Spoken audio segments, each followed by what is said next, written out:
नमस्कार बच्चों, कक्षा में आपका स्वागत है। बच्चों, आज हम आपकी पाठ्य पुस्तक प्रतिभा का पेज नंबर 25 पर भाषा ज्ञान का सेकंड बिट के बारे में पढ़ेंगे। इसमें सेकंड बिट में अनुस्वार और अनुनासिक के बारे में आज हम पढ़ने वाले हैं। तो आइए हम शुरू करते हैं। अनुस्वार एवं अनुनासिक। अनुस्वार बच्चों, अनुस्वार जो है वह इस शिरोरेखा के ऊपर यह बिंदु की तरह दिखाई देता है। आपने अपनी पिछली कक्षाओं में पढ़ा होगा अह, अ, आ, ई, उ, रू, ए, ऐ, ओ, औ, अह। तो जो है जिसे हम अयोगवाह भी कहते हैं, वह ही अनुस्वार कहलाता है। अनुस्वार शिरोरेखा के ऊपर बिंदु के रूप में प्रस्तुत रहता है। अनुस्वार शिरोरेखा पर एक बिंदु की तरह होता है। तो हम इसकी पहचान कैसे कर सकते हैं? यह शिरोरेखा के ऊपर ये जो बिंदु है, यह ही अनुस्वार कहलाता है। इसका उच्चारण नाक से होता है।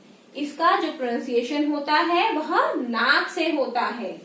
हमारे नाक से नेजल साउंड की तरह वो आवाज निकलती है, ध्वनि निकलती है। अनुस्वार का प्रयोग पंचम वर्ण ड, ण, न, म के स्थान पर किया जाता है। अनुस्वार का जो प्रयोग है वह पंचम वर्ण। तो बच्चों, सबसे पहले हमें यह देखना पड़ेगा कि पंचम वर्ण क्या होते हैं।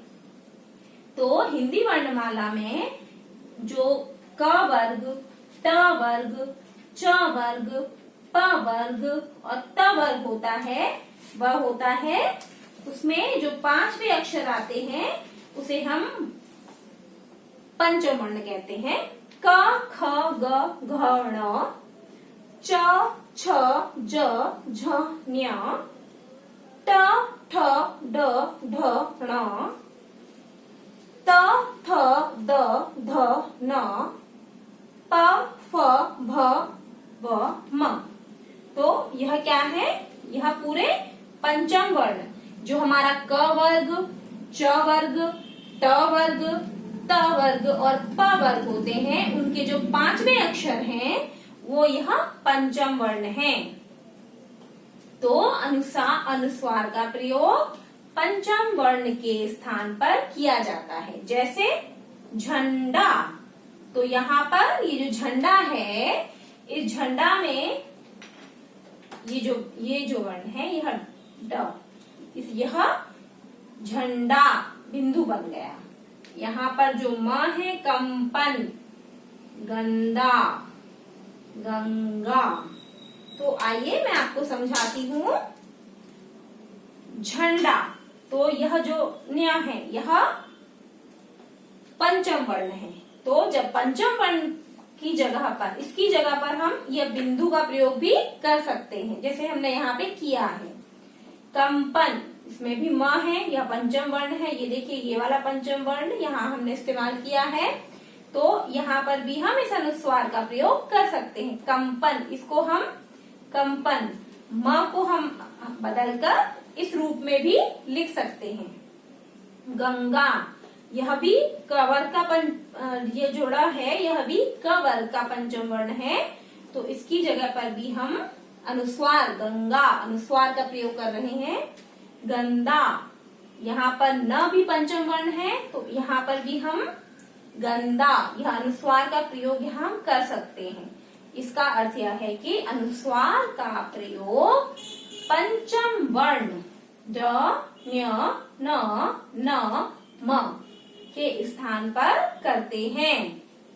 इसके बाद किसी भी शब्द में य, र, ल, व, श, स, ह, किसी भी शब्द में जब यह व्यंजन आते हैं, य, र, ल, व, श, स, ह, अक्षरों से पहले अनुस्वार का अगर उच्चारण होता है तो हम अनुस्वार का प्रयोग करते हैं। जैसे संयम, तो यहाँ पर यह व्यंजन इस्तेमाल हुआ। र, यहाँ पर र का प्रयोग हुआ। व, यहाँ पर व का प्रयोग हुआ। र, यहाँ पर र का प्रयोग हुआ। तो संयम, संरचना, संवेदना, संरक्षण।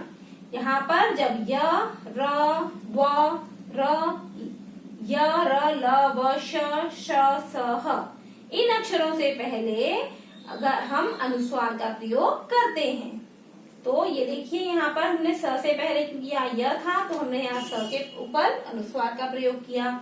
यहाँ र था, इसीलिए हमने यहाँ पर र से पहले स आया, स के ऊपर अनुस्वार का प्रयोग किया। यहाँ पर व है, तो हमने स के ऊपर यहाँ अनुस्वार का प्रयोग किया।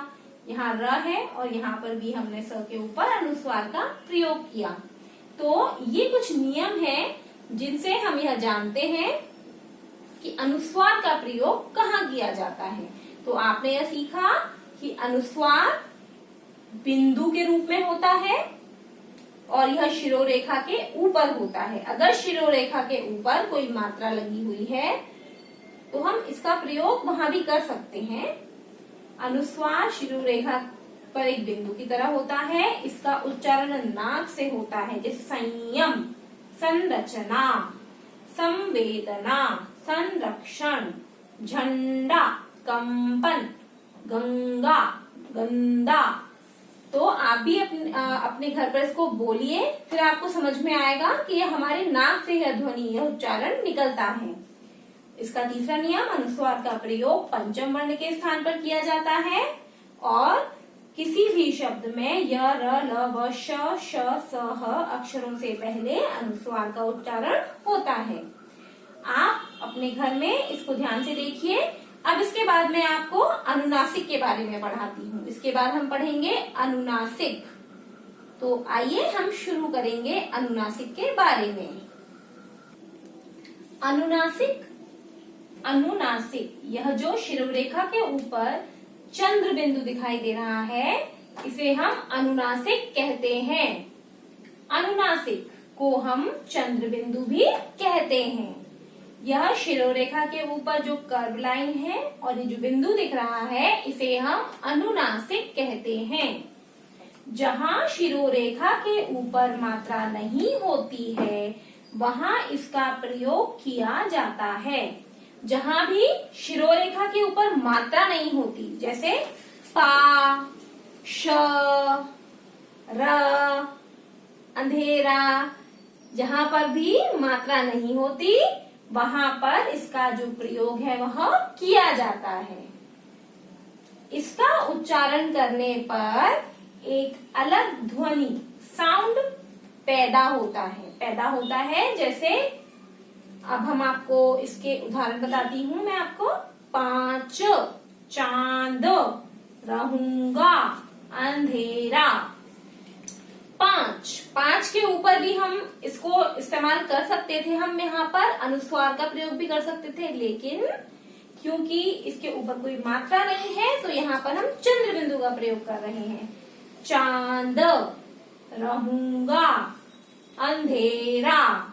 तो बच्चों यह हुआ हमारा अनुनासिक। अनुनासिक का अर्थ है चंद्र बिंदु। चंद्र बिंदु, ये देखिए कर्व और एक बिंदु जब हमने बना दिया तो यह हो गया चंद्र बिंदु, अनुनासिक। जब भी शिरोरेखा के ऊपर कोई मात्रा नहीं होती तब हम अनुनासिक का प्रयोग करते हैं।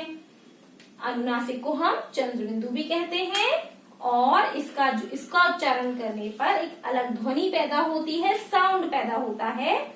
इसके उदाहरण है 5, चांद, रहूंगा, अंधेरा।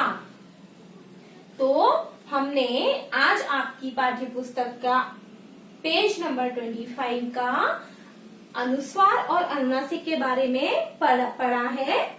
अब आप इसमें अनुनासिक और अनुस्वार को समझते हुए जो शब्द दिए हुए हैं उनके ऊपर उनका प्रयोग कीजिए। आपकी बुक में गगाधर, मागना, स्वतंत्र और रहूंगा, यह 4 शब्द हैं। इन पर कहाँ अनुस्वार का इस्तेमाल होगा और कहाँ अनुनासिक का, यह सोचकर आप कोशिश कीजिए, ट्राई कीजिए और प्रैक्टिस कीजिए। फिर बच्चों अब हम मिलेंगे हमारे नेक्स्ट वीडियो में। धन्यवाद बच्चों। Stay home, stay safe.